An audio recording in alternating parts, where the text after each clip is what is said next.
Hello സുഹൃത്തുക്കളെ, നമ്മളിതാ ഇവിടെ വിത്തൊരുക്കാണ്. മഴ ഒന്ന് സ്റ്റോപ്പായപ്പോൾ നമ്മൾ ആരംഭിച്ചു, പക്ഷേ വീണ്ടും മഴ വന്നിട്ടുണ്ട്.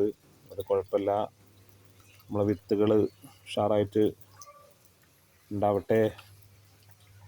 കാരണം പച്ചക്കറിക്കൊക്കെ ഇപ്പോൾ തീപിടിച്ച വിലയാണ്. നമ്മൾ വീട്ടിൽ നമുക്ക് തന്നെ എന്തെങ്കിലുമൊക്കെ ഉണ്ടാക്കാൻ പറ്റിയാൽ അത്രയും നല്ലതാണ്. എല്ലാ സുഹൃത്തുക്കളും ഇതുപോലെ എന്തെങ്കിലുമൊക്കെ കുത്തിക്കുറുക്കി ഉണ്ടാക്കിയാൽ നമുക്ക് തന്നെ അതിൻ്റെ ഫലം കിട്ടും. വിഷമില്ലാത്ത പച്ചക്കറി തിന്നാം സുഹൃത്തുക്കളെ. ഞാനൊരു പ്രവാസിയാണ്, എന്നാലും നമ്മളെ കൊണ്ടാവുന്നത് കുത്തിയിട്ട് നമ്മൾ പോണ്.